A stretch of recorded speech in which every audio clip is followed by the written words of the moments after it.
नमस्कार दोस्तों, आपका स्वागत है हमारे नई सोच नया प्रकाश चैनल पर। तो आइए आज जानते हैं इस वीडियो के माध्यम से कि जैसा कि हम लोग जानते हैं कि रावण के जब बात करें तो रावण की छवि हमारे दिमाग में उसके 10 शिष्य से होती है कि उनके 10 शिष्य थे, 10 सिर थे और वो भिखारी थे। एक तरफ ब्राह्मण भी थे और एक तरफ उनका पाप कर्म भी था। तो जानते हैं कि वो सही में एक 10 शीश वाले कोई व्यक्ति थे, कोई ब्राह्मण थे या कोई राक्षस थे। तो उसके बारे में जानते हैं। जैसा कि हमारे ज्ञान में ये बताया गया है कि रावण जो है वह 10 शीश वाले कोई व्यक्ति नहीं थे। कहने का मतलब अभी जो कलयुग जो चल रहा है, कलयुग में हर मनुष्य के अंदर वो रावण का 10 गुण है। 10 गुण का 10 शीश का मतलब 10 गुण, 10 सिर थे ना उनके, 10 सिर का मतलब हुआ 10 गुण। 10 गुण वो कौन कौन से थे?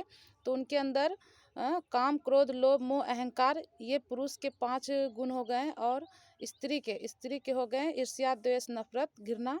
ये 5 गुण स्त्रियों को हो गए। तो पुरुष स्त्री मिलाकर जो 10 शीश दिखाए गए हैं, वो 10 शीश में 10 विकार है उनके सिर के आधार पर उदाहरण दिए गए हैं, दिखाने के लिए, समझाने के लिए, ताकि हम लोग समझे कि उनके अंदर जो है 10 विकार कौन कौन से हैं। तो 10 विकार यही चीज़ है, उस 10 विकार को त्यागना है जो कि हर मनुष्य के अंदर रहता है।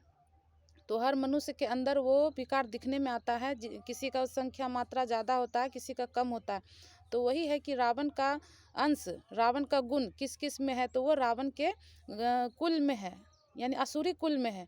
तो आसुरी कुल से अगर बाहर होना, आसुरी कुल में रहना कोई फ़ायदे वाला चीज़ तो है नहीं। जीवन में दुख ही आता है। वैसा स्वभाव, वैसा संस्कार से तो हमारा भी अकल्याण है, दूसरों का भी अकल्याण है, कल्याण नहीं है।